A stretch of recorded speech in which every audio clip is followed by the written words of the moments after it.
Good morning, अस्सलाम वालेकुम। Rising Pakistan में आपको कहेंगे खुश आमदीद। मेरे साथ हैं मोहम्मद शुएब, मेरे साथ है सबीन फारूक। राइजिंग पाकिस्तान में आपको कहते हैं खुश आमदीद। इस दुआ इस उम्मीद के साथ कि आज के दिन का आगाज बहुत अच्छा हो चुका होगा। आज हमें बात करनी है कम्युनिकेशन पर। आज हमें बात करनी है अपनी बात को एक दुरुस्त अंदाज से, एक मस्बत अंदाज से किसी तक पहुंचाने में। लेकिन ये हमें कौन सिखाएगा? हमें तो पता ही नहीं होता इन बातों का, हमने कैसे क्या बात कम्युनिकेट करनी है। ये तमीज़ तो हमें सिखाई नहीं जाती कहीं पे।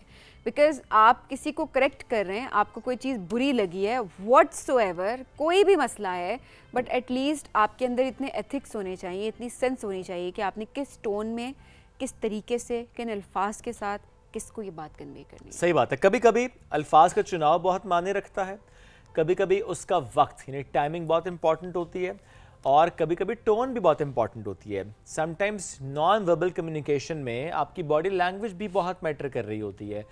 एंड समटाइम्स अगर आप कम्युनिकेट ऑडियो नोट्स पे या मैसेज पर कर रहे होते हैं तो फिर भी खासे मसाइल का सामना हो सकता है, क्योंकि अगले तक आपकी बॉडी लैंग्वेज नहीं पहुंच रही। तो जैसे भी आपने बात की कि जो सीखने वाली बात है ना, कि कैसे आपने बात कम्युनिकेट करनी है, it's very important to understand. आज हम एक एग्जांपल भी आपके साथ शेयर करते हैं। फॉर एग्जांपल किसी सिचुएशन में सबीन आपने कोई ऐसी बात की या आपने कोई ऐसा जुमला इस्तेमाल किया होगा, समहाउ चले अज्यूम करते हैं आपने कोई गलती आपसे हो गई, राइट। अब आप उस महफिल में नहीं है और मैं हूं उस महफिल में, और मैं कहता हूं ये सबीन मैडम को जरा बताएं कि सबीन मैडम ने ये क्या किया है। नहीं, मैं एग्जाम्पल कोट करना, आप तो हंसेंगी, लेकिन देखिए ये गलत बात है ना, मेरा ये अंदाज गलत हो जाएगा। पहली बात ये कि सबीन उस महफिल में नहीं है, तो मैं सबीन की गैर मौजूदगी में ये बात क्यों करूं। अच्छा, समटाइम्स ये होता है कि इसको और एजम्पशन में जाते हैं कि हमारा कांटेक्ट नहीं है और हम एक और महफिल में, तो वहाँ पे बात इसलिए कर रहा हूँ कि बात सबीन तक पहुँचेगी, तब भी मेरा ये फ़र्ज़ है कि मैं एक डिसेंट वे में कम्युनिकेट करूँ। फॉर एग्जाम्पल मैं ये इस तरह से भी कह सकता हूँ कि मेरी एक ऑब्जर्वेशन है कि डिस्कस कर लीजिएगा सबीन से, इसको एक दफ़ा रिव्यू कर ले, इस मामले को रीथिंक इसको बेहतर किया जा सकता है। आप उसको सोल्यूशन ओरिएंटेड अप्रोच रख के, या मैं सबीन को डायरेक्ट कॉल भी करके बेहतर तरीके से आप कॉल करके कह दें, आप मैसेज करके कम्युनिकेट कर दें कि दिस इज समथिंग जो कि नहीं ठीक, आप इसको बेहतर कर सकते हैं।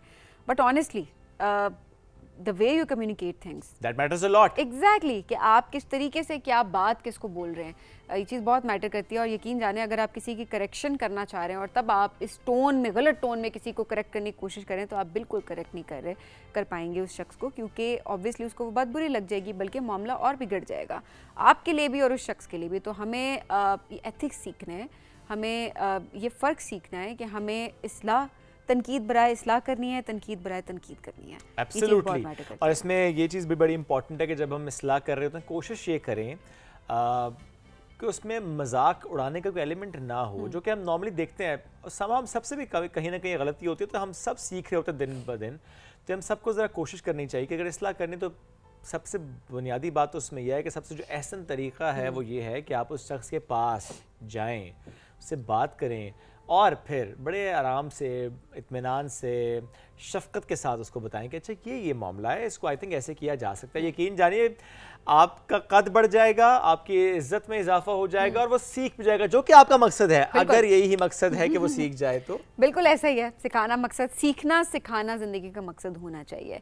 चलें जी, बड़ी ज़बरदस्त बात थी आज जो हमने आपसे की, और बहुत इंपॉर्टेंट था कि इस चीज़ को फोकस किया जाए। जो लोग मुँह फट अपने आप को कहते हैं जी हम तो ब्लंट हैं, हम तो मुँह फट हैं, हम तो मुँह पे बात कर जाते हैं, लेकिन दिल के बहुत अच्छे हैं। दिल के बहुत अच्छे हैं। आपके दिल का अचार डालना है हमने, जब आप के दूसरे की दिल आज़ारी हो रही है आपकी बातों से, तो ये बहुत इंपॉर्टेंट है कि आप के दिल से अच्छे हैं, तो वो आपका अच्छापन दूसरों के लिए दिखना भी चाहिए। ये बात दुरुस्त है कि दिल आपका आईना होता है, लेकिन ये बात भी दुरुस्त है कि जो आप कर रहे होते हैं, जो आप कह रहे होते हैं, वो मैटर कर रहा होता है।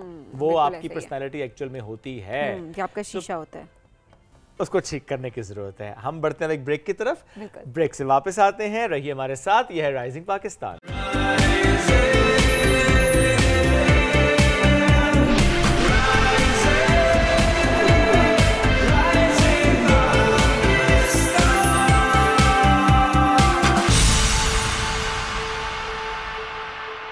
Welcome back. राइजिंग पाकिस्तान में एक बार फिर कहते हैं खुश आमदीद। आज का हमारा मौजू एनवायरनमेंट से जुड़ा है।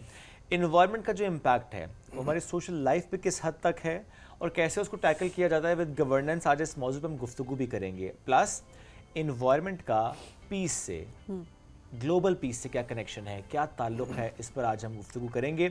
और जब बात पीस की है, ऐसे में बहुत से फॉरम्स जो कि इस पर काम भी कर रहे होते हैं। एक फॉरम जिसका इनकाद 2015 में किया गया, ग्लोबल पीस समिट इसका फॉरम, जिसको इनिशिएट किया गया, फिर हर साल कोई ना कोई हम देखते हैं एक्टिविटीज़ हो रही होती हैं। रिसेंटली भी एक इवेंट हुआ, तो आज हम इस मौजूद गुफ्तगू करेंगे। And we have with us, he is human rights activist and बानी चेयरमैन हैं ग्लोबल पीस समिट के, शेख महमूद बिन इलियास। उनको वेलकम करते हैं। अस्सलाम वालेकुम जी, कैसे हैं? वालेकुम सलाम शुएब, आप कैसे हैं? ठीक, अल्हम्दुलिल्लाह बिल्कुल ठीक ठाक। बहुत शुक्रिया सर प्रोग्राम में हमें ज्वाइन करने के लिए। सबसे पहले तो मेरा ख्याल है हम ज़रा इस टर्म को समझने की कोशिश करते हैं कि पीस और एनवायरनमेंट का ये किस तरह से इंटरलिंक्ड है। ओके, देखिए, जब हम एनवायरनमेंट की बात करते हैं और पीस की बात करते हैं, तो दोनों का जो लिंक है वो इंसान है।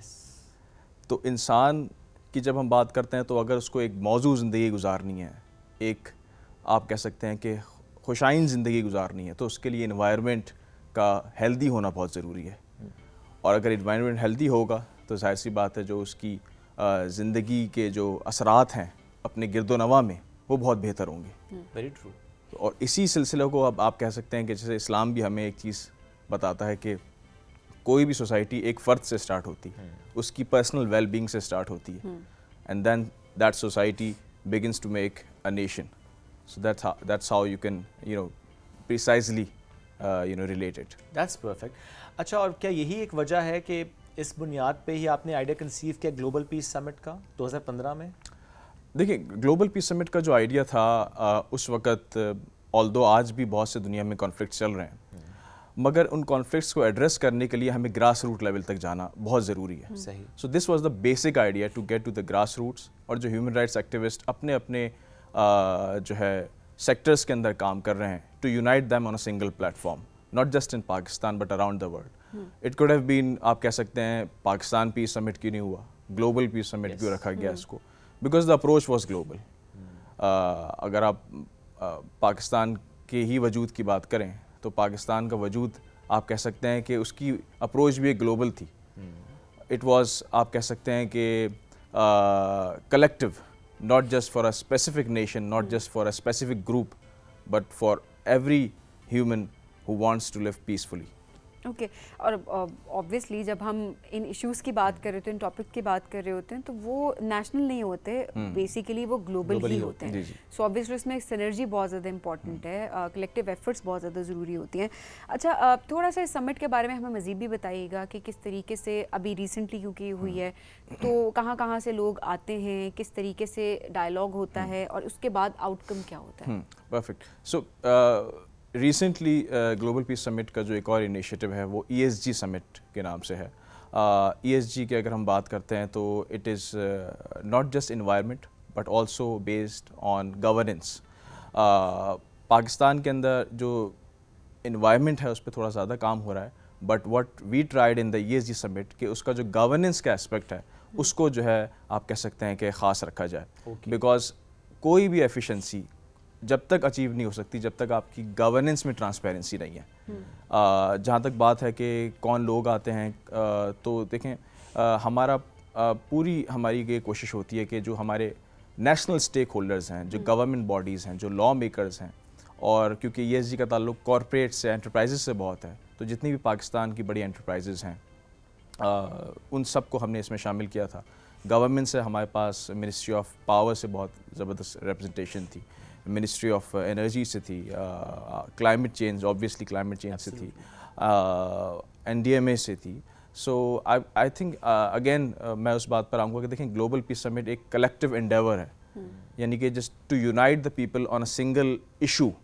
और जहाँ तक बात है कि इसको आगे हम कैसे लेके जाते हैं, तो देखें, हमारी किसी भी समिट या कॉन्फ्रेंस का, या किसी भी आप कह सकते हैं कि छोटी राउंड टेबल कॉन्फ्रेंस का भी जो एक बहुत अहम जुज़ होता है वो ये होता है कि हम उससे एक वाइट पेपर अचीव कर सकें, that we can present to the respective stake holders in the country, and if it is a global issue then beyond that. उसमें रिकमेंडेशंस होती हैं? जी बिल्कुल। देखें, रिकमेंडेशंस न सिर्फ रिकमेंडेशन ज़बानी होती हैं बल्कि सिग्नेटरीज होते हैं बाकायदा, ताकि उस चीज़ को अहमियत दी जा सके।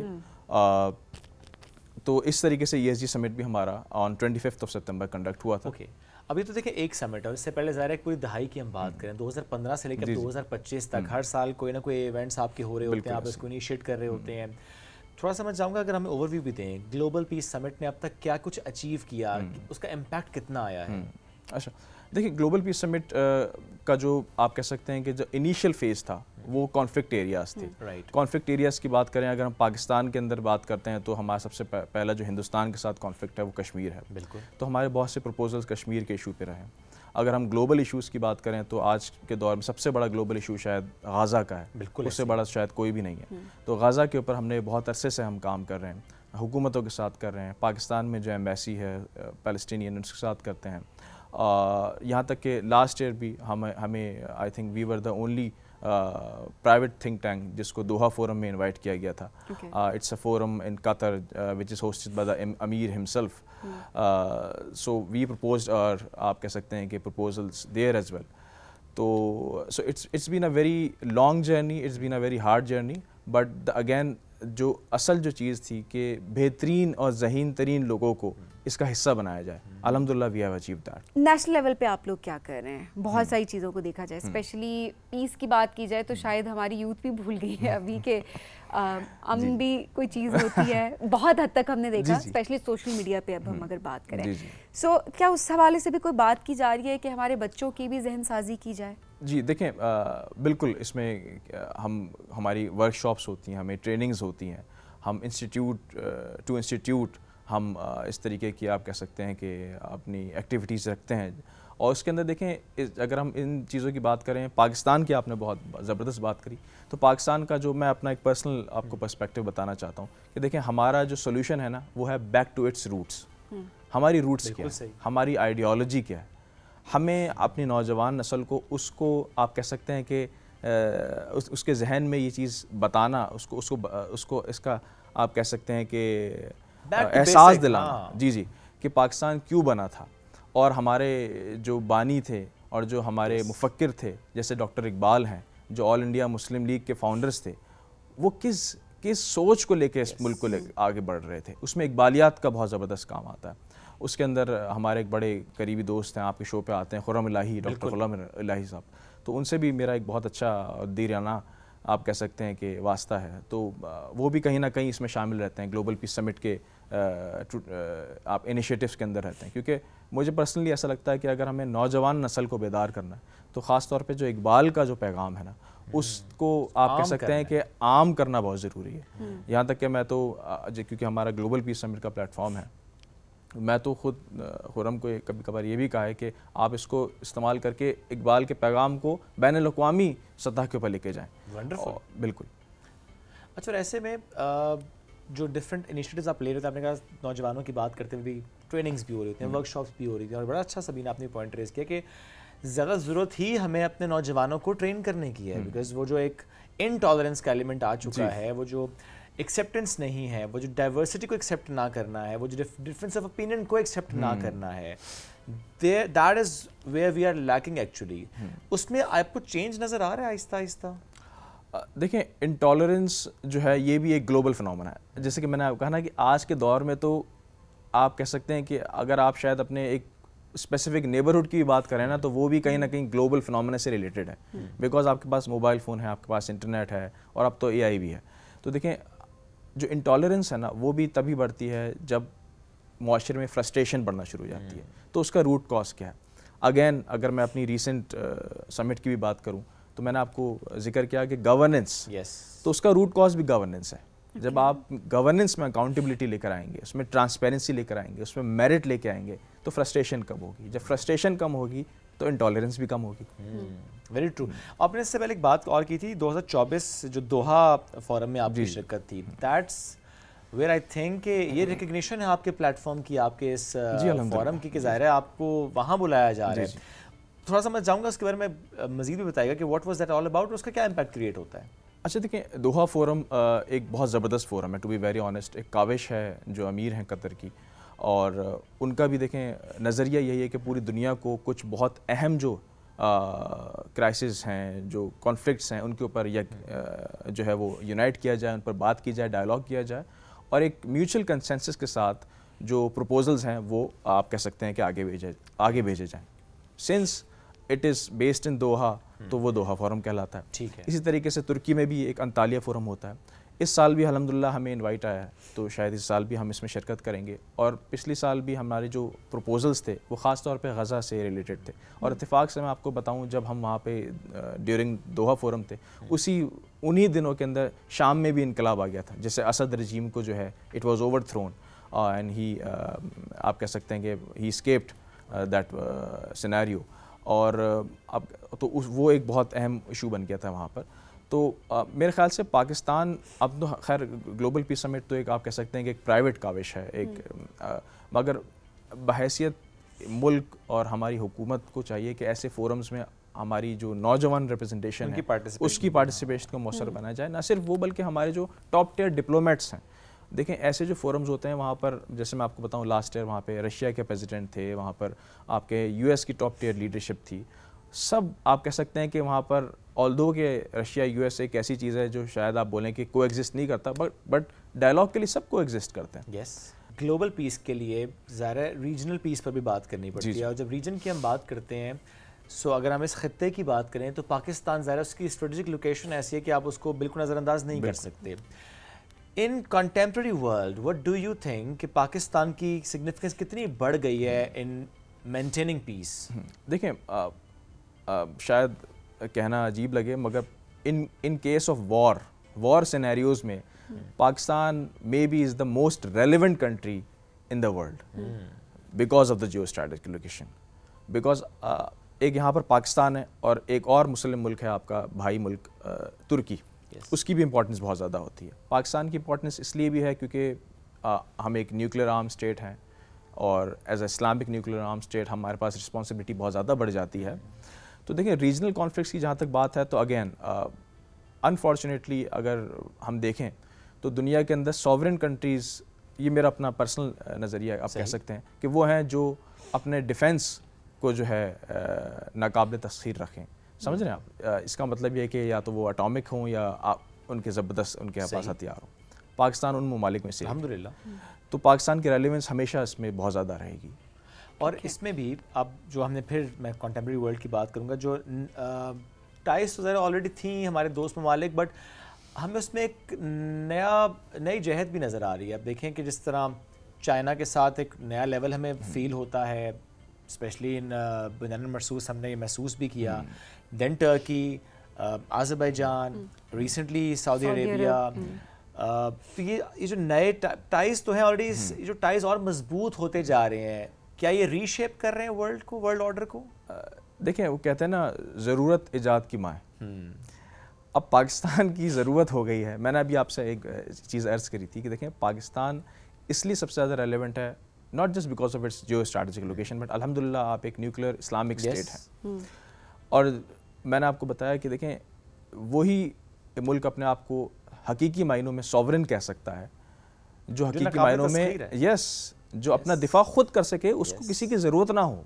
और इसी तरीके से देखें पूरी दुनिया पाकिस्तान की तरफ देख रही है। इसमें हमारे जो चीफ ऑफ आर्मी स्टाफ हैं, जो माशाल्लाह फील्ड मार्शल भी हैं, तो उनका बड़ा ज़बरदस्त रोल रहा है। He is a very dynamic person. उन्होंने जिस तरीके से पाकिस्तान का नैरेटिव उजागर किया है फॉरेन पॉलिसी के अंदर भी और in terms of defence matters. देखें फॉरेन पॉलिसी को हम शायद दो तरह कहीं गलत भी मायने ले लेते हैं इसके।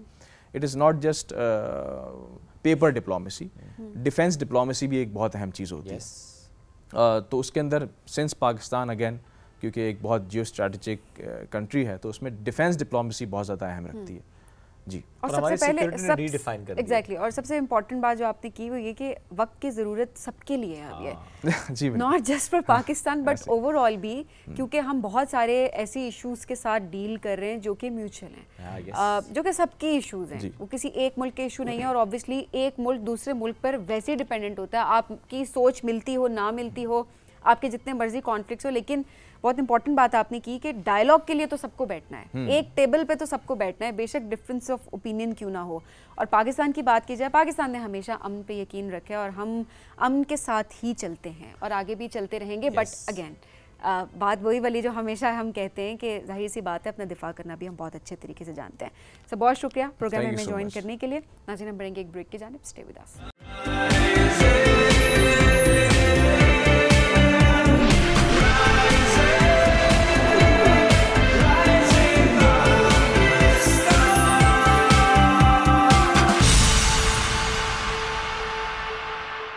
Welcome back to rising Pakistan में आपको कहेंगे खुश आमदीद। और अब ज़रा बात करते हैं स्किन केयर के हवाले से। अब जिस तरह हम कहते हैं ना हर चीज़ में जिद्दत आ गया, तो ये एक ऐसी फील्ड है जिसमें जब भी कोई एडवांसमेंट आती है तो सबसे ज़्यादा खुशी जो है वो हम सबको हो रही होती है। तब मैं ये भी नहीं कहूँगी ख़वातीन को हो रही होती है, मर्दों को भी उतनी हो रही होती है, क्योंकि शुक्र है कि अब मर्द अपना ख्याल रखना शुरू हो गया। नहीं, पर हम वो इतनी ज़्यादा इंटरवेंशंस पे बिलीव नहीं करते, हम इतने प्रोसीजर्स पे बिलीव नहीं रखते, क्योंकि आपकी स्किन और फीमेल्स की स्किन में भी तो बड़ा फ़र्क है ना, बहुत। क्योंकि मर्द कहते हैं रफ एंड टफ, तो ठीक है ऐसे ही रहे। हम जो है हमें बड़ा अच्छा लगता है बनना सवरना, अपने आप को अपना ख्याल रखना, अपनी स्किन का ख्याल रखना। तो मुकाबला कर सकती हो अदनान जफर से? कैंडॉल। अच्छा, अदनान जफर, ओके, तो हम उन्हें कैंडॉल के नाम से ज्यादा जानते हैं ना, तो वो अपना ख्याल रखते हैं ना। तो आटे में नमक के बराबर जब होते हैं तो आप फिर नमक को नहीं देखते ना, आप आटे को देख रहे होते हैं।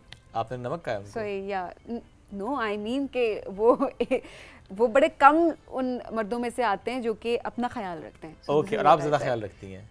लड़कियां सारी ज्यादा ख्याल रखती हैं। हम जरा अपने टॉपिक पे ही रहते हैं। जी, ट्रीटमेंट्स कराती हैं और मेरा ख्याल है करवाने भी चाहिए। अच्छा। क्योंकि अब अगर इतनी एडवांसमेंट आ चुकी है और इस एज में तो लाज़मी करानी चाहिए। एस्थेटिक प्रोसीजर्स, वो जो मेहमान है यहाँ की ना, उनको मेरी एज का बहुत बेहतर से पता है। हाँ, ये मैं बताऊंगा बाद में जब उनका तारुफ हम कराएंगे। अब बिल्कुल ठीक है, तो जरा बात करते हैं कि कौन कौन से नए एस्थेटिक प्रोसीजर्स अब आ चुके हैं। एंटी एजिंग भी, इसके अलावा ओवरऑल भी, कि हम ये कहते हैं कि आपके पोर्स ख़त्म हो जाते हैं, आपकी डलनेस स्किन की ख़त्म हो जाती है, पिगमेंटेशन ख़त्म हो जाती है, रिंकल्स कम हो जाते हैं।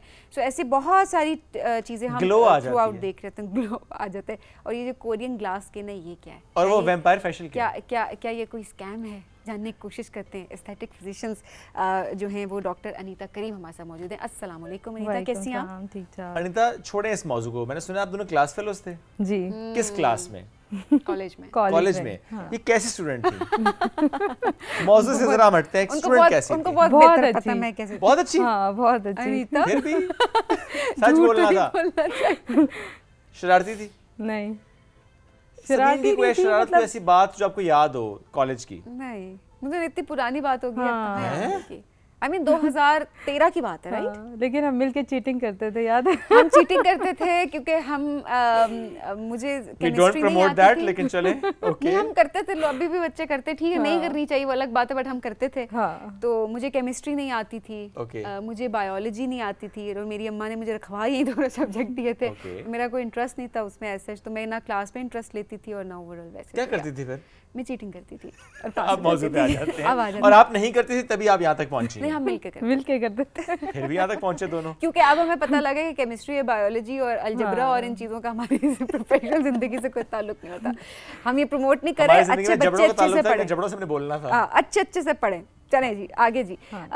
नीता, ज़रा बात करते हैं अब नए नए प्रोसीजर्स की, एस्थेटिक प्रोसीजर्स।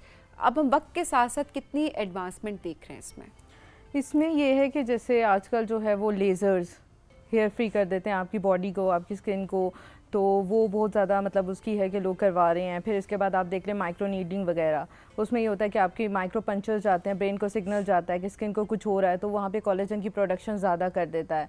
तो फिर इसके अलावा जैसे आ जाता है कि RF माइक्रो नीडलिंग, वो आपकी एक्नी वगैरह के लिए, पिंक एक्नी को कंट्रोल करता है। और फिर इन्वेजिव में अगर देखा जाए तो वो फिलर, बोटॉक्स वगैरह है, लेकिन वो 30 to 40+ के लिए। लेकिन जो 20 to 30 है ना, वो उसमें आप लेज़र करवा सकते हैं, आप हाइड्रा फेशियल ले सकते हैं अपना, इसके अलावा आप RF करवा सकते हैं, पीको लेज़र ले सकते हैं, इस तरह के प्रोसीजर्स। पीको लेज़र क्या होता है? पीको लेज़र बेसिकली जो है उसमें आपकी पिगमेंटेशन कंट्रोल होती है। वो पीको शॉट्स होती हैं जो कि मतलब मशीन के थ्रू, मतलब एक जो प्रॉपर मशीन है उसके थ्रू हम आपका सेशन करते हैं, और उसमें ये होता है कि आपकी जो पिगमेंटेशन है वो कंट्रोल होती है और आपकी टैनिंग ख़त्म होती है। इसके अलावा उसमें अगर कोई टैटू वगैरह है, आप उसको रिमूव करवाना चाहते हैं तो वो भी रिमूव हो सकते हैं। कार्बन लेज़र बेहतर है ज़्यादा या पीको लेज़र? कार्बन लेज़र में भी काइंड ऑफ यही हो रहा होता है कि उसमें एक कार्बन जेल होती है जो कि हम आपके फेस पे लगा देते हैं, देन उसके ऊपर हम करते ऑब्वियसली पीको ही हैं। अच्छा, वो होता पीको ही है, सिर्फ फर्क ये होता है कि वो जो कार्बन की लेयर लगा देते हैं। तो चेहरे का पीको और दुपट्टे की पीको में क्या फर्क होता है? बड़ा ही फर्क होता है वैसे। बहुत ज़्यादा सेम इसलिए हो जाता है कि एस्थेटिक्स आपके बेहतर हो जाते हैं और दुपट्टे को कराया जाए तो उसके भी एस्थेटिक्स बेहतर हो जाते हैं। तो पीको का जिंदगी में बहुत अच्छा असर होता है। ओके अब मुझे बताएं कि फ्रैक्शनल लेजर ये डिफरेंट होता है? यस, CO2 फ्रैक्शनल लेजर ये डिफरेंट होता है। ये स्ट्रेच मार्क्स वगैरह के लिए होता है। जैसे पोस्टपार्टम अगर आपको स्ट्रेच मार्क्स हो गए हैं बेली वगैरह पे, या फिर आप स्किन पे भी देख सकते हैं, मतलब फेस पे देख सकते हैं, जिस तरह एक्नी है, एक्नी वल्गैरिस है, बहुत ज़्यादा स्ट्रॉन्ग, उनको डीप जो है वो स्कार्स बन चुके हैं, तो फिर उस पर हम फ्रैक्शनल लेजर करते हैं। अच्छा, ये जो स्ट्रेच मार्क्स होते हैं, क्योंकि सिर्फ खवातीन में नहीं मर्दों में भी होते हैं, स्ट्रेच मार्क्स क्यों होते हैं? बेसिकली जो आपकी नीचे डर्मिस लेयर है ना, उस पे अगर आ जाए ना, मतलब वो ड्राई हो जाए और उस पे इफेक्ट आए, तो फिर आपकी ना प्रोमिनेंट हो जाता है ऊपर वाली स्किन पे, मतलब एपिडर्मिस जो आपकी है ना वो स्ट्रेच आउट हो जाती है, तो वो एक काइंड ऑफ स्ट्रेच मार्क्स है। तो एजिंग के साथ भी होते हैं, हार्मोनल फ्लक्चुएशंस भी इसमें बहुत ज्यादा असर करती हैं। और मोस्टली ये होता है कि जैसे मतलब अगर प्रेगनेंसी के दौरान फीमेल्स का अगर ले लें तो उनकी बॉडी वैसे उनकी स्किन स्ट्रेच हो रही होती है, तो वो फिर आफ्टर पोस्टपार्टम उनको स्ट्रेच मार्क्स रह जाते हैं, क्योंकि वो डर्मिस तक, मतलब स्किन की जो डीप लेयर है ना, उस तक वो प्रोमिनेंट हो चुके होते हैं। क्योंकि हम लड़कों में तो स्पेशली देखते हैं जब आपने एक्सरसाइज स्टार्ट किया, जिम गए, तो स्ट्रेच मार्क्स फौरन से आ जाते हैं। क्या ये खत्म हो जाते हैं आराम से? इसके सेशंस लेने पड़ते हैं। जैसे आपको CO2 फ्रैक्शन लेजर है तो उसको आप सेशंस लेंगे तो फिर उसके बाद ही खत्म होंगे। ओके, लेकिन लाइट हो जाते हैं, अगर ये नहीं कह सकते कि हम कंप्लीटली खत्म हो जाएंगे, लाइट हो जाते हैं। अब जो मार्केट में या इवन हम देखते हैं कि सोशल मीडिया पे कुछ क्रीम्स आ रही होती हैं, वो बेच रहे इस अंदाज से होते हैं कि स्ट्रेच मार्क्स खत्म, ये आपने लगाया स्ट्रेच मार्क्स। देखिए जो भी टॉपिकल है ना वो लॉन्ग टर्म में जाके इफेक्ट देता है, और वो मैंने तो अपनी प्रैक्टिस में ये देखा है कि जो भी टॉपिकल है वो 5 to 10% इफेक्ट देते हैं अगर आप प्रोसीजर्स नहीं करवा रहे। तो अगर आप प्रोसीजर्स करवा रहे हैं और साथ अपना टॉपिकल भी यूज कर रहे हैं तो फिर उसका रिजल्ट ज्यादा जल्दी आता है और अच्छा आता है। अच्छा, मैं क्योंकि पिछले दिनों में मेरी नज़र से ना स्क्रोलिंग करते हुए एक क्रीम गुजरी और वो वाकई देख के मुझे लगा जैसे आइसक्रीम है, लिटरली वो इतनी, मैं सही कह रही हूँ आपको, मैं भेजूंगी, मुझे लगा कि वो आइसक्रीम है, वो टब में डाल के ना, और वो टब से ही वो हाथ वो स्टिक से वो उसको फिल करें जार्स को, एंड देन नीचे लोगों स्टीरॉइडल क्रीम है वो, आप उनकी बात नहीं, उनसे जब पूछे तो वो तो नहीं कहते कि स्टीरॉइड्स हैं, उनसे पूछे कि इसके अंदर कौन कौन से इंग्रेडिएंट्स ऐड किए हैं, तो वो तो पता नहीं, नाइसिनामाइड और फलाना फलाना फलाना ये सब ऐड कर देते हैं। लेकिन वो देख के पता लग रहा होता है कि वो अनहाइजीनिक है, वो सही नहीं है। और मैं लोगों के कमेंट्स नीचे पढ़ के हैरान हो रही, हज़ारों की तादाद में लिटरली कमेंट्स थे, और उस पर मतलब था कि how to order please inbox and फलाना फलाना, मतलब वो मैं हैरान के एग्जैक्टली तो हम ये इस बात पे मैं हैरान थी कि लोगों के अंदर अभी तक अवेयरनेस नहीं है। हाँ, उसका मैं थोड़ा सा ये बताऊंगी कि उसमें जो ये फार्मूला क्रीम जो कि आजकल बहुत ज़्यादा फेमस है, वो बीच में डाल रहे होते हैं बेटनोवेट, डर्मोवेट जो स्टीरॉइडल है, और साथ उसको कंपेंसेट करने के लिए कह देते हैं हम नाइसिनामाइड डाल रहे हैं, हम हेलोरॉनिक इसमें डाल रहे हैं, आपकी स्किन को बहुत बेस्ट करेगा। बीच में जो वाइटनिंग इफेक्ट चीज़ दे रही है ना वो स्टीरॉइड्स ही दे रही है, और वो लॉन्ग टर्म में आपको जो है हाइपर पिगमेंटेशन कर देती है। अच्छा डॉक्टर साहब, ये जो कुछ और क्रीम्स और लोशंस इस तरह के आते हैं जिसमें वो वीडियो ऐसे बनाई होती है कि अगर काली गर्दन है ना तो हाफ गर्दन पे वो लगाते हैं, या दोनों हाथों से एक हाथ पे लगाएंगे, या फेस हाफ फेस पे, जो भी आपके जिस्म का हिस्सा ऐसा है जिसमें गर्दनें हम देखते हैं अक्सर काली हो जाती हैं, सो वो लगाएंगे, मलेंगे, धोएंगे कि देखें जी ये बिल्कुल वाइट होगी और ये ब्लैक है। होती है विद इन सेकंड्स होती हैं। एडवर्टाइजमेंट के लिए शायद वो करते होंगे, ऐसा कुछ भी नहीं है। स्टीरॉइड्स भी इतनी जल्दी असर नहीं करती, मतलब ऐसे नहीं है कि एकदम से कोई मिरेकल्स नहीं है कि एकदम से आपको वाइट कर देगा, वो भी आप टाइम टू टाइम लगाएंगे, जैसे वीक आपने लगा दिया या मंथ्स लगाए तो उसके बाद जाके उसके रिजल्ट आएंगे। और ये अपनी एडवर्टाइजमेंट के लिए शायद वो ये चीज करते होंगे, लेकिन अदरवाइज ऐसा कोई प्रोडक्ट होता नहीं, तो प्लीज इसको जरा समझ लें आप कि ऐसा कोई प्रोडक्ट नहीं होता कि आपने आधी गर्दन पे लगाया, गर्दन चिट्टी सफेद दूध वर्गी नहीं होती, तो ये झूठ बोलते हैं, जो कहते हैं ये स्कैम है बिल्कुल। ये आप देखें वीडियो एडिटिंग है ना, वो आधी सी धो के उसके बाद ना लगा लेते होंगे, कोई फिल्टर डाल देते, कुछ करके वो चिट्टी गर्दन दिखाते हैं। और आजकल तक टेक्नोलॉजी इतनी आगे चली गई है कि आप लिटरली आपको पता नहीं चल रहा होता कि असल क्या है और नकल क्या है। तो ये बेहतर ये ना कि आप आराम से एआई के थ्रू एक अच्छी एआई के थ्रू पिक्चर बना के लगा दें। एग्जैक्टली। अच्छा अनीता, थोड़ा सा हमें ये भी बताइएगा कि जो CO2 लेजर की बात यहाँ पर फ्रैक्शनल लेजर किन के लिए ये नहीं है? मैं एक और जगह पे पढ़ी थी कि जो स्किन टोन भी उसके लिए बहुत मैटर करती है। यस, एशियन टोन हमारी टोन के लिए, अब जैसे लेज़र का भी अगर देखा जाए ना, सिंपल हेयर रिमूवल लेज़र, तो वो जो हमारी एशियन टोन है उसको ज़्यादा लग रहा होता है, ठीक है, और जिनकी वाइटिश में आ जाती है उनको कम लग रहा होता है। तो ये डिपेंड करता है, मतलब चुभन होती है ना, हाँ चुभन होती है ना, वो पिंच करता है, आपको प्रिकिंग सेंसेशन आ रही होती है, क्योंकि ये जो जैसे सोप्रानो का ले लें, टाइटेनियम, मतलब जो लेजर हेयर रिमूवल है, तो उसमें आपको हीट एंड कोल्ड तो आती है सेंसेशन, लेकिन साथ साथ कहीं कहीं पे प्रिक की सेंसेशन भी आ रही होती है। वो हीट सही कह रही है, एक बार सेशन लिया था, तौबा कर ली थी। हाँ, यहाँ का prick सेशन, होता है ना। इतनी दर्द, मैंने कहा लोग करवाते कैसे हैं। मुझे आगे से नहीं, मेल्स को पेन होता है, फीमेल्स को वैसे नहीं होता, अच्छा, क्योंकि उसने मेल यही का कहा। फॉलिकल वैसे भी स्ट्रांग होता है ना, तो उसको ज्यादा पेन होता है, और फीमेल्स उनको पेन होता है मेरे जैसों को जिनका थ्रेशोल्ड बहुत जीरो है। हम ब्लेड ही लगा लेंगे। वैसे नहीं होता, मतलब मोस्टली लोग तो इतनी हाई इंटेंसिटी पे भी करवा रहे होते हैं कि नहीं, क्योंकि वो कहते हैं वैक्स करवा करवा के ना, तो वो उससे उनका पेन का थ्रेशोल्ड बिल्डअप हो चुका होता है। या पेन का थ्रेशोल्ड बिल्ड हो चुका होता है, या समहाउ हमने खुद का फॉलिकल्स ही थोड़े से फॉलिकल वो छोटे करवा होते के हैं। मेंटेनेंस पे वैसे भी जो होते हैं उनके फॉलिकल तो डेड हो चुके होते हैं, फिर उनको पेन नहीं होती है। अच्छा, इसी में हम देखते हैं कुछ छोटी छोटी मशीन्स हम देख रहे होते हैं डिफरेंट मार्केट्स में भी, और उसमें वीडियोस भी बन रही होती हैं, वो लगे होते हैं उसी टाइम पे ना। मैं हैरान इस बात पे होता हूँ कि एक शॉपकीपर बस मशीन पकड़ के ठक ठक ठक मार के लाइट भी ऑन होती है कि देखिए जी हेयर रिमूवल है। I was like you are trend bro, please don't do that. अपने ऊपर ही लगे होते हैं। तो व्हाट इज दैट? ये इतनी ज़्यादा मशीन्स क्यों इतनी कॉमन अवेलेबल हो गई हैं? देखिए, ये भी तो वही बात है कि बिजनेस है, तो उन्होंने मतलब एक स्पेसिफाई नहीं किया हुआ कि हम डर्मा को देंगे या हम इसको देंगे, तो वो इस वजह से सैलून में भी जितने लोग हैं आजकल आप देख रहे हैं हाइड्रास काफ़ी सैलून में भी पड़े हुए हैं, वो लोग कर रहे हैं, लेकिन उनको ये नहीं पता कि पेशेंट की स्किन टाइप क्या है, ठीक है, स्किन का टेक्सचर क्या है, हमने इसको हाइड्रा करना भी है या नहीं करना। हाइड्रा किसके लिए है और हाइड्रा फेशियल हाइड्रा कौन ना देखिए, करवाए? हाइड्रा एक क्लीनिंग प्रोसीजर है, ठीक है, हाइड्रा मोस्टली मतलब सबको ही हम कर देते हैं, ठीक है, लेकिन एक्नी जिसको निकली हुई है उसको हम हाइड्रा नहीं कर सकते हैं, क्योंकि इन्फेक्शियस होता है ना, तो वो स्प्रेड कर सकता है आपका इन्फेक्शन। आपने हाइड्रा कर दिया जी, फिर उसको और एक्नी निकलने पड़ेगी, तो फिर उसका तो वो ना हुआ ना पूरा, जो जिस चीज़ की वजह से आ रहा था हमारे पास कि मतलब मैं अच्छा लगूं, तो वो ज़्यादा काम खराब हो गया, कर जाती है। हाँ। अच्छा, जो एक्नी प्रोन स्किन जिनकी होती है, वो कौन से ट्रीटमेंट्स हैं, माइक्रो नीडलिंग ट्रीटमेंट की मैं बात करें कि वो ना करवाएं या लेज़र ना करवाएं? लेज़र भी मैं तो स्टॉप कर देती होती हूँ कि अगर आपको एक्नी है तो वो स्प्रेड कर सकती है, जैसे एक्नी वल्गैरिस है तो वो इन्फेक्शियस पस्ट्यूल टाइप होता है, तो फिर ये है कि वो स्प्रेड कर जाती है, तो मैं कहती हूँ कि अभी आप ना कुछ करवाएं। लेजर्स तो सूट भी करते हैं। सर कार्बन की मैं बात करूँ, कार्बन फेशियल जो वैम्पायर फेशियल, ये तो इतना सूट करता है एक्नी वालों को। ये डिपेंड करता है, देखो हर किसी की स्किन केमिस्ट्री डिफरेंट होती है, कोई अगर एक्नी वाला है तो उसको सूट कर जाएगा, किसी को नहीं करेगा, किसी का एक्टिवेट भी कर सकता है, ठीक है, तो जो मतलब एक है ना प्रोसीजर्स आरएफ माइक्रो नीडलिंग, वो बेस्ट रहता है। ओके, अच्छा, ऐसे में जो प्रोसीजर हम करवा रहे होते हैं, क्या इसका कुछ साइड इफेक्ट भी किसी में शो होता है? साइड इफेक्ट ऐसा नहीं है, लेकिन ये है कि माइल्ड आपको स्वेलिंग, ब्रूजिंग हो सकती है, रेडनेस, इसे हम डाउन टाइम कह सकते हैं। ये मतलब एक प्रोसीजर का डाउन टाइम है। हाँ, आपने पीआरपी करा दिया, आपने मतलब एक नीडलिंग कराई है, नीडल आपकी स्किन के अंदर जा रही है, तो आप घर जाएंगे तो आपको ऑब्वियसली रेडनेस तो होगी, उसका डाउन टाइम होता है 1 to 2 days, ठीक है, फिर उसके बाद आपकी स्किन ऑटो पे सेट होना शुरू हो जाती है। एंड देन अगेन ये भी डिपेंड करता है ना आपकी स्किन टाइप, आप कितनी सेंसिटिव स्किन है। कुछ किसी की जल्दी रिकवर कर जाती है, किसी की थोड़ा टाइम लेती है। मैंने मॉर्फिस करवाया था और मैं बता नहीं सकती कि मेरे कराती है, मैं बता रहा था तो करवाने चाहिए, स्किन केयर है, सबको कर, मैं कौन सा प्लास्टिक सर्जरी करा के आ गई हूँ, बिल्कुल नहीं करवाई हुई।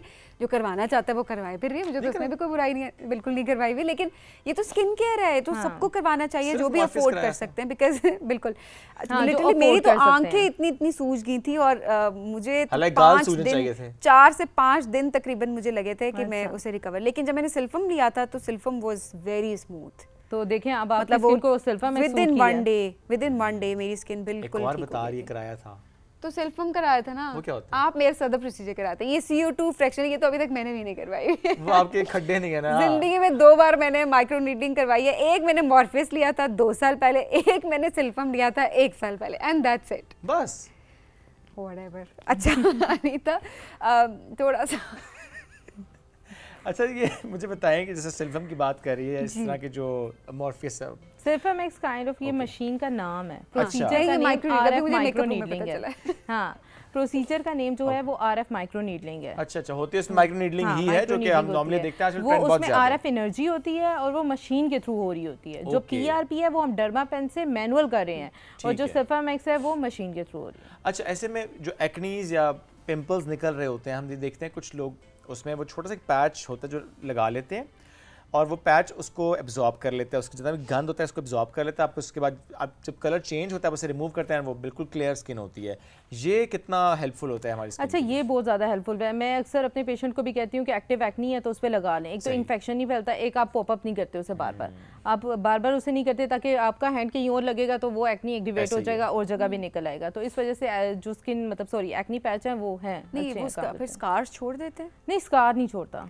उसका काम ये है कि वो आपके इन्फेक्शन को थोड़ा बस स्टेबल रखेगा कि आप हाँ, और एब्जॉर्ब कर लेते हैं उसको, गंद को एब्जॉर्ब कर लेते हैं। गंद को एब्जॉर्ब कर लेगा, बाकी उसका मतलब एक्नी वो खत्म नहीं कर रहा होता। ओके, दिस इज न्यू, मुझे आज पता लगा। चलो आई ट्राई नेक्स्ट टाइम। मैं जरा अपडेटेड था नाज़रीन, तो thank you very much, I am very updated about this. I try next time. मुझे मिल नहीं रहा एक्टिव एक्नी पे आप वो यूज कर सकते हैं। एक्टिव एक्नी, हां एक्टिव। अच्छा, वो डिपेंड भी तो करता है, पैच भी तो अच्छी क्वालिटी का, अगर आप एक्नी, हां पैच भी अच्छी क्वालिटी का, और एक्नी डेड हो गया तो फिर उस पे लगाने का फायदा नहीं है ना, वो तो एक स्कार बन गया, उस पे क्या आप पैच लगाओगे? जैसे आपने फॉरेन किसी इवेंट पे जाना है या हां उस पे लगा के आप ऊपर कंसील कर सकते हो। हां तो ये ये तो something new for Sabeen again, मेरे लिए तो ये न्यू एंड ये देखें thank you very much. Updated procedure नहीं कराता ना, मैं लगा लेता हूँ वो पैचेस। नहीं करवाते, सोच लें। माइक्रो नीडलिंग प्रोसीजर में आता है? नहीं। अच्छा, दिस इज समथिंग जो मैं करवाता हूँ जी, मैं इसको ऑन करता हूँ, मैं इनकार इसलिए नहीं कर सकता क्योंकि मेरे सोशल मीडिया पे पड़ा हुआ है। अरे इसमें ऐसी बात ही क्या, मैं तो कहती हूँ सबको करवाना चाहिए, अपना ख्याल रखिए, अपनी स्किन का ख्याल बिल्ड अप होता है ना, आपमें एजिंग रिवर्स हो रही होती है, स्लो डाउन हो लाइट्स जाती पे है, काम कर रहे हैं, रोज मेकअप हो रहा है, एनवायरनमेंट आप देखें, उसे पोल्यूशन देखें, वो सारा इंपैक्ट हमारे फेस पे आता है, बट शादीशुदा मर्द के चेहरे पे वैसे भी ज्यादा आ जाता है, तो हमें उसको ठीक करने के लिए कराना पड़ता है। शादीशुदा मर्द के, हां ओके। अच्छा अनीता, थोड़ा सा ये भी बताइएगा हमें। जी जी, बात क्या करी थी? भूल गई ना? नहीं मुझे याद आ गया। हाँ, एक्नी स्कार्स की जो बात आप करी थी, स्कार्स के लिए सबसे बेस्ट क्या होता है? टॉपिकल जो सीरम्स होते हैं वो ज़्यादा बेस्ट होते हैं, या फिर उसके लिए भी माइक्रो नीडलिंग ही अच्छी होती है? देखो, टॉपिकल सीरम आप प्रोसीजर के साथ अगर यूज़ करोगे ना तो वो इफेक्टिव रहेंगे, अदरवाइज आप स्कार पे लगाते रहो, अगर वो स्कार मैच्योर हो गया, डीप हो गया है, तो फिर वो कोई मतलब उससे फिलअप नहीं होने वाला।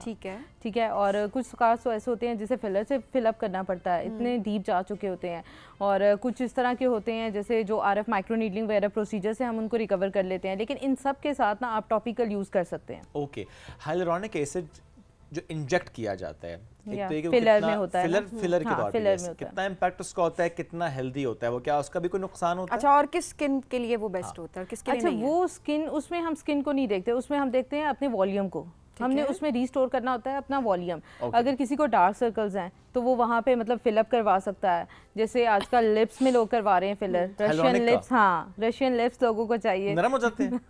मतलब वो एक शेप बन जाती है ना, हाँ शेप बन जाती है प्यारी, तो वो कहते हैं हमें पाउटी लिप्स चाहिए, तो वो साइड इफेक्ट नहीं है इस वजह से? नहीं, साइड इफेक्ट नहीं है इसके, क्योंकि हियलुरोनिक एसिड है ना उसमें। हाँ, ठीक है। और कुछ के नेज़ोलबाइल जैसे यहाँ पे फोल्ड्स आ जाता है ना, क्योंकि विद एजिंग आपका ये होता है कि यहाँ पे जो आपकी फैट और वाटर कंपोनेंट है वो लॉस कर जाता है, ये एरिया आपका सैक डाउन कर जाता है, यहाँ पे आपके फोल्ड्स बन जाते हैं। 30 प्लस जो वुमेन है या 40 प्लस जो है वो फिर मोस्टली ये करती है कि हमें यहाँ पे फिलर्स डाल दे ताकि हमारी फेस की बैलेंसिंग रहे। ओके, अच्छा, जिस तरह हम अक्सर देखते आए हैं कि डिजास्टर भी हो जाता है फिलर्स के मामले में, कि आप डी शेप ही हो जाता है आपका फेस समटाइम्स, वो तो फिर आपने, हाँ, फिर आपने सर्टिफाइड बंदे के पास जाना है अगर गलत एक्सपीरियंस के बाद चले गए। कुछ ऐसे लोग मैंने वाकई देखे, मुझे हंसना नहीं चाहिए इस बात पे, लेकिन मुझे वाकई हंसी आ जाती है कि उनके शक्ल देख के जैसे तंबूरियों के गुच्छे ने ना उनके ऊपर अटैक कर दिया। अच्छा, हमेशा ओवर द काउंटर जत्था भी हो सकता है, जत्था, हाँ, उसने ना खाओ ना तो मैं सब बैठ के अटैक कर दिया। और मतलब आजकल वाकई ये जो ट्रेंड है कि ये जो चीक्स हैं इनको ऐसे ऐसे फुलाना, प्लम्पी करना है, तो वो भी फिलर से ही फिलअप किया जाता है, 2 to 3 ml फिलर डलता है। आपके पास भी ज्यादातर लोग, मेरे पास भी आते हैं डार्क सर्कल्स के लिए, मोस्टली आ जाते हैं। अभी मैंने यहाँ से जाके एक डार्क सर्कल्स में फिलअप करना। अच्छा, एक बात मुझे बताएं कि आपके पास जितने भी पेशेंट्स, लड़कियां आती हैं या लड़के आते हैं, तो वो किन एक्टर या एक्ट्रेसेस का नाम लेके आपको कहते हैं कि हमें उस जैसा हमारी शक्ल, हमारी स्किन या उस जैसे कोई भी फीचर हमारा कर दे? हानिया आमिर का ज्यादातर कह रहे होते हैं, डिंपल पसंद है, तो वो बोटॉक्स से होता है कि आपका मसल डेट, हाँ आपका मसल जाता है, हाँ आर्टिफिशियल डिंपल बन जाता है। कैसे? आपको नहीं पता? नहीं, आर्टिफिशियल डिंपल मैंने सुना था कि ऑब्वियसली बन जाता है, लेकिन किस तरह बनता है? बनता कैसे? आपके मसल को अंदर से टक इन कर देते हैं। और परमानेंट होता है ये? हाँ, नहीं परमानेंट होता है, या जब तक वो है, मतलब उसका टचअप तो आपको लॉन्ग टर्म में नीड होगी उसकी, लेकिन मसल एक टक इन हो गया है तो ऑब्वियसली फिर और ये लोग करवाते हैं। और ऐसा होता है किसी ने करवा लिया और कहा मुझे पसंद नहीं आ रहा, वापस कर दो, तो फिर वो उस हद तक चेंजिंग नहीं आ सकती है। थोड़ी एक बार खड्डा पड़ गया है तो फिर वो पड़ गया है। अच्छा, जो हाइलुरोनिक एसिड के फिलर्स की हम बात करते हैं फेस स्पेसिफिकली, कितना लॉन्ग लास्टिंग ये होता है?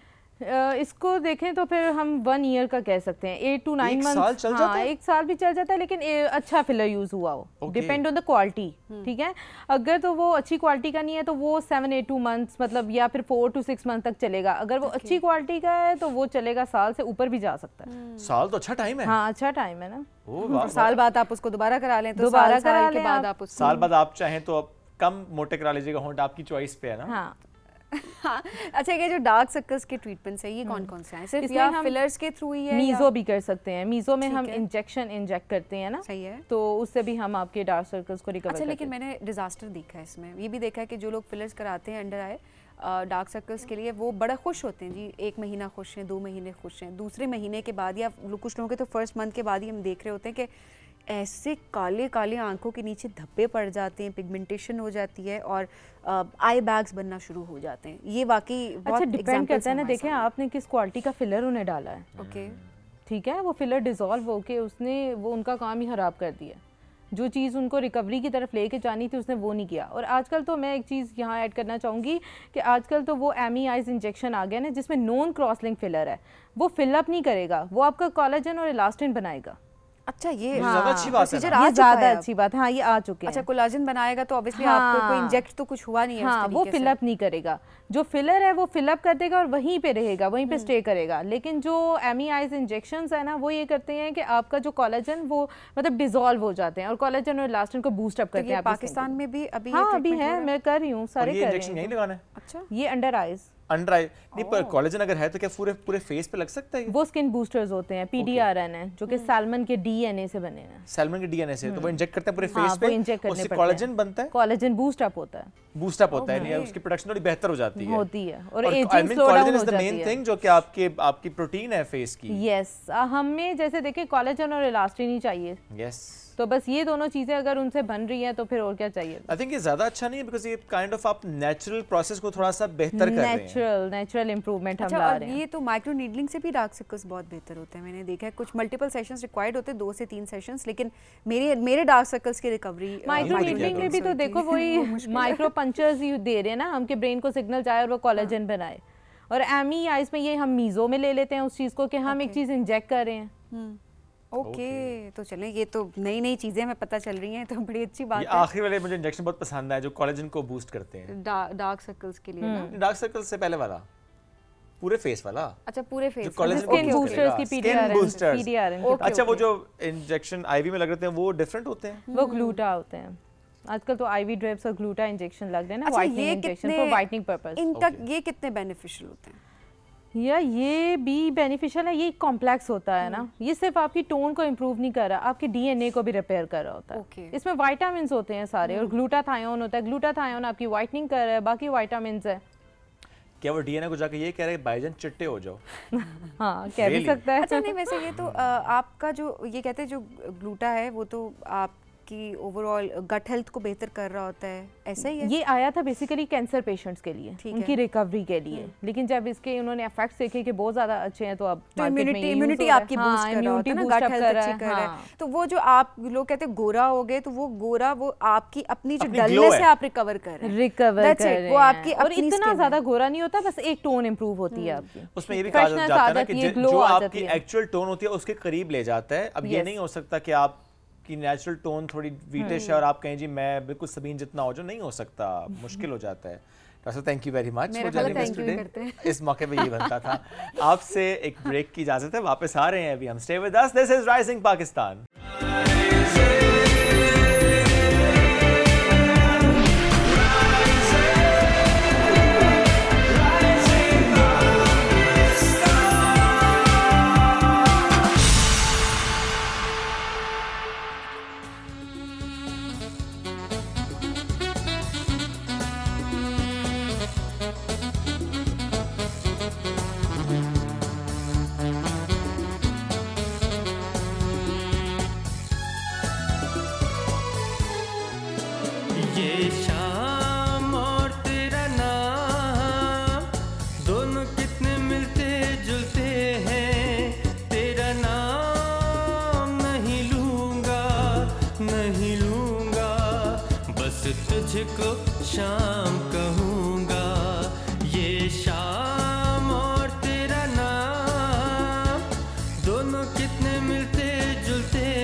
शाम कहूँगा, ये शाम और तेरा नाम।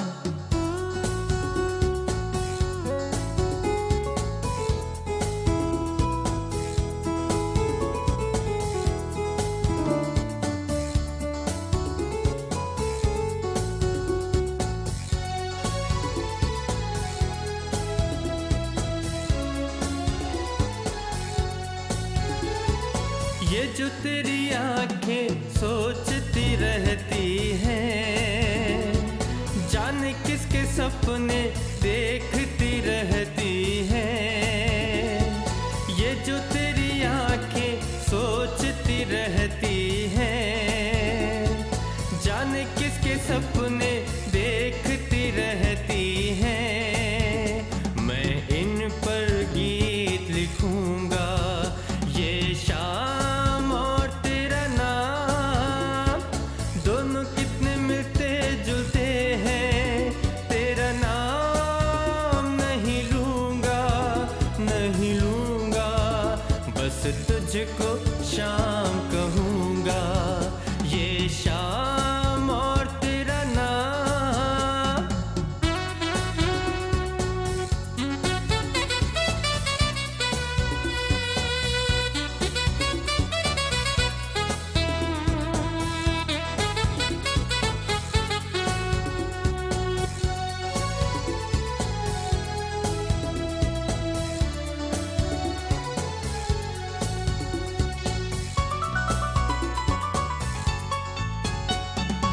अपनी भी दूरी तुझको रास नहीं, या फिर तू खुद अपने पास नहीं। अपनी भी दूरी तुझको रास नहीं, या फिर तू खुद अपने पास नहीं। मैं तेरे पास रहूँगा, ये शाम और तेरा नाम, दोनों कितने मिलते जुलते हैं। तेरा नाम नहीं लूंगा, नहीं लूंगा, बस तुझको शाम कहूँगा, ये शाम और तेरा नाम।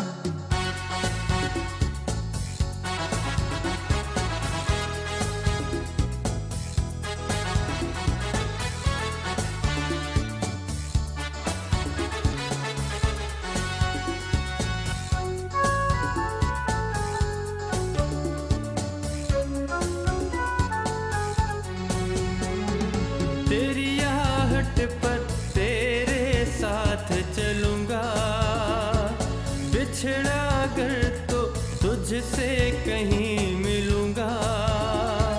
तेरी आहट पर तेरे साथ चलूंगा, बिछड़ा अगर तो तुझसे कहीं मिलूंगा। और फिर यही कहूँगा, ये शाम और तेरा नाम, दोनों कितने मिलते जुलते हैं।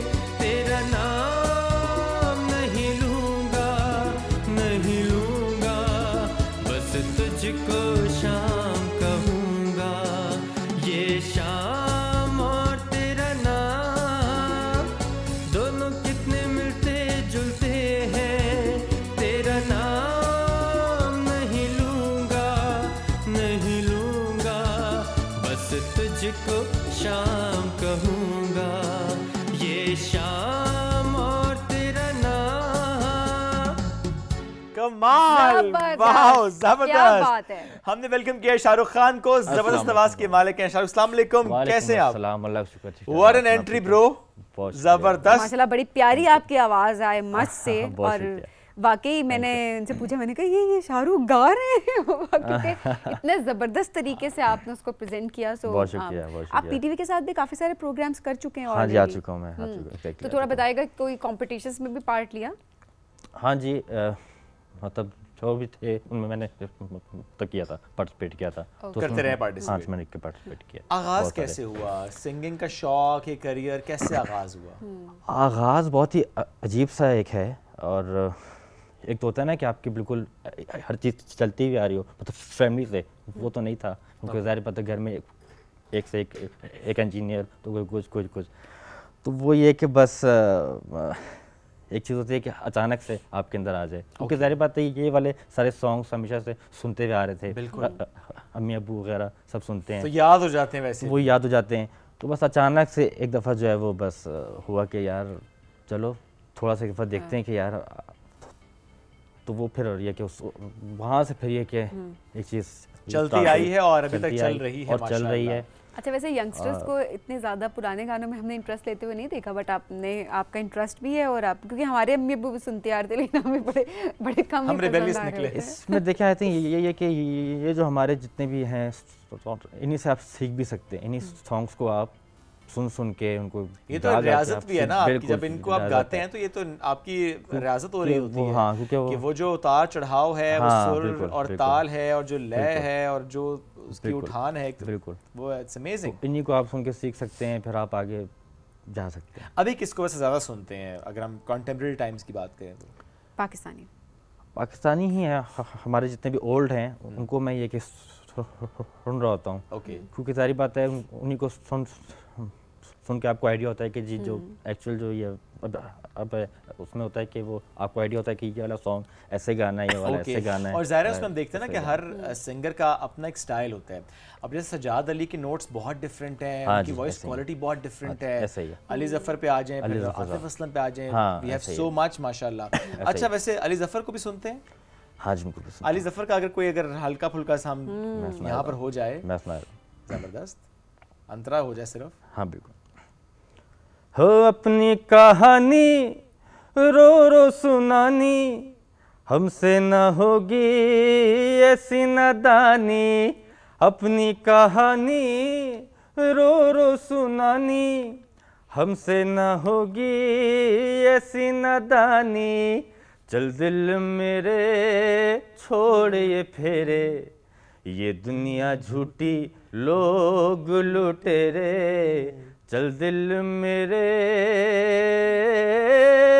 वाह, जबरदस्त। Shahrukh, if you allow me to ask that question actually, क्योंकि आप जब गुफ्तगू आप करते हैं नॉर्मली, सो थोड़ा सा एक बीच में एलिमेंट आता है, बिकॉज हम समटाइम्स देखते हैं कि स्टैमरिंग थोड़ी सी आती है, लेकिन जब आप गुनगुनाते हैं तो शायद उसमें आपका पैशन इतना ज्यादा है कि वहां पे यू आर फ्लॉलेस। इसको एक्सप्लेन करें जरा।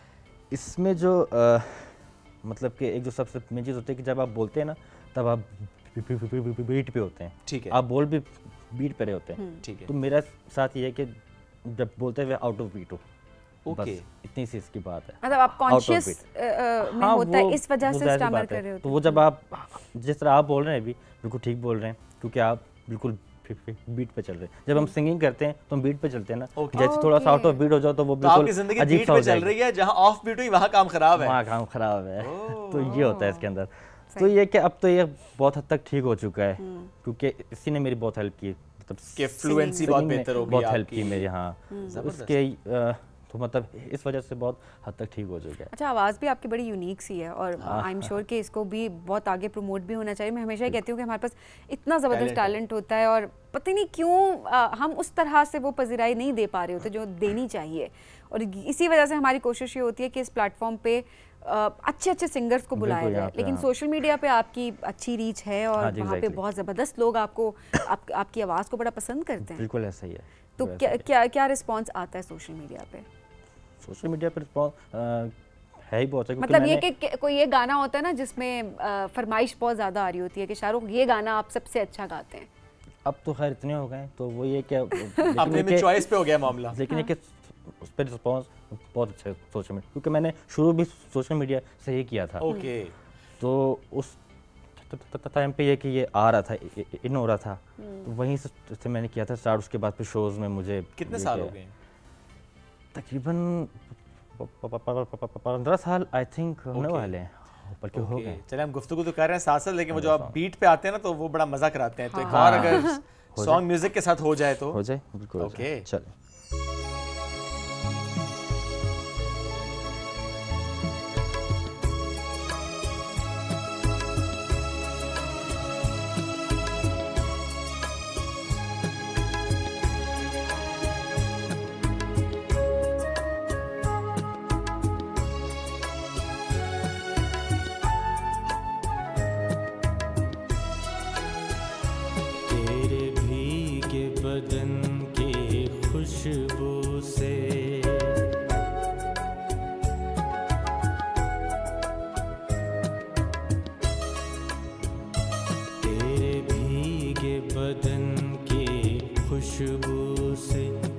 लहरें भी हुई मस्तानी सी।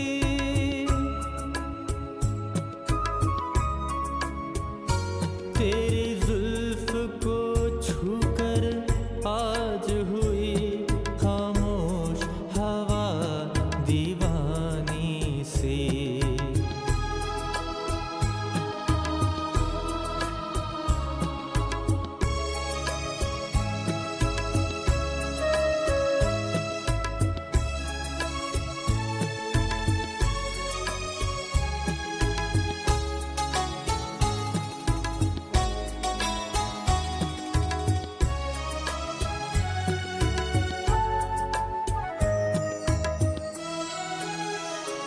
बिखरा हुआ काजल आँखों में,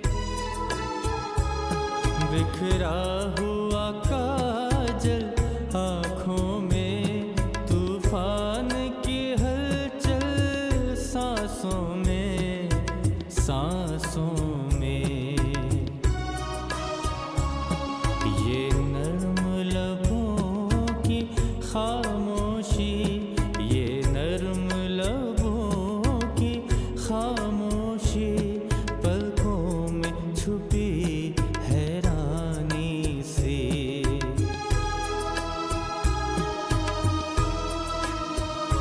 तेरे भीगे बदन की खुशबू से लहरें भी हुई मस्तानी सी।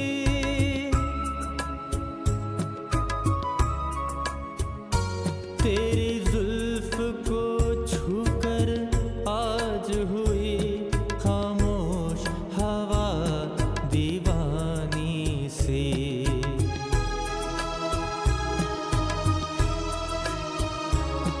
खामोश हवा दीवानी सी।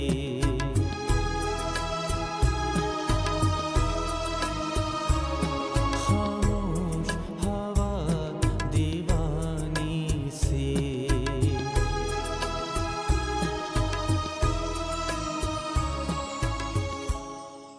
जबरदस्त। Amazing. क्या बात है। What a ये performance. शाहरुख Thank के you. लिरिक्स कैसे याद होते हैं? थोड़े लिरिक्स याद हो जाते हैं मुश्किल मुझे। भी। ऑलमोस्ट 500 से 600 सॉन्ग्स मुझे याद याद है। 500-600 सॉन्ग्स याद हैं। पूरे गाने याद है। हाँ हाँ याद है। ओके। ओ, तो आपको तो मेरा ख्याल है किसी महफिल में कोई भी फरमाइश कोई भी कर देता होगा आपको हाँ तकरीबन बहुत सारे आता सॉन्ग्स होगा। ऑलमोस्ट हो जाते हैं वो, लेकिन जो नहीं होते वो फिर ये कि बीच में अक्सर होता है कि थोड़ा बहुत भूल रहा हो तो वो हाँ। मैं एक बार Okay. देख लूँ तो वो आप तक रिकॉर्ड कितने करवाए हुए हैं आपने वैसे अपने सोशल मीडिया के लिए? रिकॉर्ड मैंने किए हैं कोई आई थिंक तकरीबन 200 किए होंगे 200 विद म्यूजिक ऑलमोस्ट। हाँ जैसे ही हाँ Oh, wow. exactly अच्छा ऐसे। खासा नंबर है। 200 कह रहे हैं, 200 कर लिए होंगे। और कितने टाइम में किया आपने रिकॉर्ड 200? मैंने ये अभी मतलब ये कि इतना ही हुआ है जो मतलब जब जो से थ्रू आउट आपने साथ हाँ, साथ करना किया। शुरू उसमें कर ये दिया कि था। बीच ओके। में मैंने ऐसा भी हुआ है कि एक ही उस पे मतलब 3 बीके 4 बीके एक साथ Okay. 4 5 ये प्रैक्टिस पहले कर ली थी आपने, फिर रिकॉर्डिंग आपने एक गो में की है? प्रैक्टिस बस वहीं से आई है। अरे क्या बात है, क्या बात है। आतिफ असलम को भी गाते हैं? हाँ जी आदत पसंद का। अच्छा, कोई ख्वाहिश के इस आर्टिस्ट के साथ स्टेज शेयर करना है, या जैसे आतिफ असलम का चाहती हूँ कि मैं गाऊं और वो सुन रहे हों? आई थिंक आतिफ असलम एक हमारे ऐसे हैं जिनके साथ है कि एक दफ़ा ये हो के चलें स्टेज थोड़ा ना वो मतलब कि शेयर होना चाहिए। उनका कोई गाना अगर उसका भी मैं सुनाता हूँ आपको थोड़ा सा एक पार्ट हो जाए। मैं सुनाता हूँ अंतरा अस्थाई। मैं सुनाता हूँ। हो कहानियों की एक परी हाथ ना कभी लगी आज मेरी बाहों में है, ये दिल खुशी से फूल के यूं गुबार की तरह निकला मेरे हाथों से है। हो मौसम है ठंडा मुस्कुराए चंदा, हो क्या करे ये बंदा दिल खुशी से उछल उछल के स्टेप्स मारे, दिल ये डांसर हो गया। वाह। हो दिल ये डांसर हो गया। वाह वाह भाई वाह, जबरदस्त जबरदस्त। वाकई याद है भाई आपको। नहीं आप वाकई ऐसे मुझे जैसे याद इतने मजे से वो गाने सुनाए जा रहे हैं कि दिल करा फरमाइशों पे फरमाइशें करते जा सही रहे हैं। बात है, वेरी ट्रू। लेकिन वक्त बड़ा मुख्तसर है बिल्कुल हमारे ऐसा ही पास, है। तो ज़ाहिर है हम यही कर सकते हैं कि हम लेंगे इजाज़त। शायद थैंक यू, लेकिन अभी छुट्टी नहीं हुई है। हम जो अपनी क्लोजिंग कर रहे हैं उसमें हम क्लोजिंग में चाहते हैं कि एक और ट्रैक, बल्कि वो भी अगर हम फरमाइश कर लें। फलाक अहमद साहब सोचिए। का अगर मैं सुना दूं, ज़रूर ज़रूर, वाई फलाक नॉट। अहमद साहब का सुनना चाहते। अरे वाह, बिल्कुल। क्या खूबसूरत। प्लीज़ इसी पे हम आपसे इजाज़त भी लेंगे, दोबारा मुलाकात कल करेंगे, लेकिन लेट्स एंजॉय दिस म्यूजिक।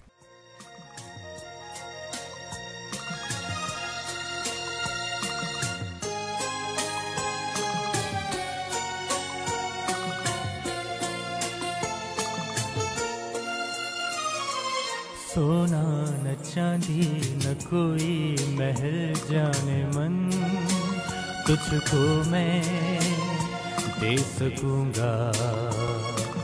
फिर भी ये वादा है तुझसे, तू जो करे प्यार मुझसे, छोटा सा घर तुझको दूंगा, दुख सुख का साथी बनूंगा। सोना न चांदी न कोई महल जाने मन, तुझको मैं दे सकूंगा।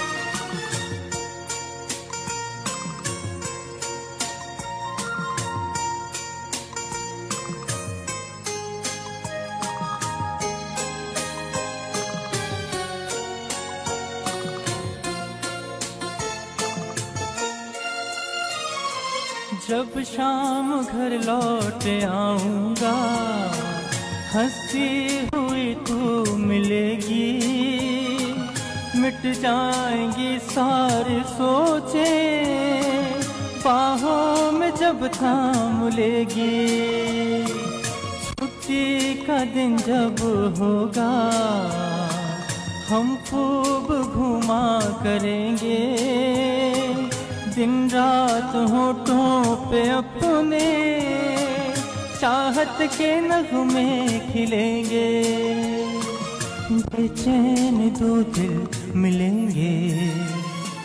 सोना न चांदी न कोई महल जाने मन, तुझको मैं दे सकूंगा।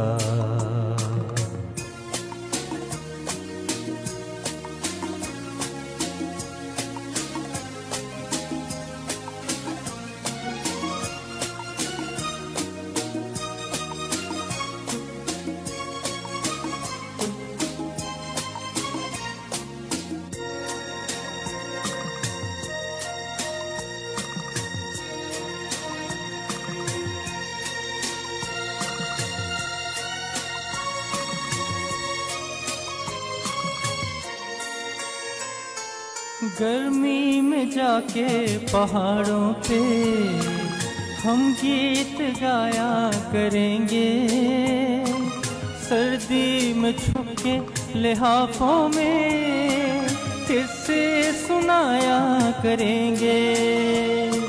रुत आएगी जब बहारों की, फूलों की माला बनेंगे, जाके समंदर पे दोनों सीपों से मोती चुनेंगे, लहरों की पायल सुनेंगे। सोना न चांदी न कोई महल जाने मन, तुझको मैं दे सकूंगा।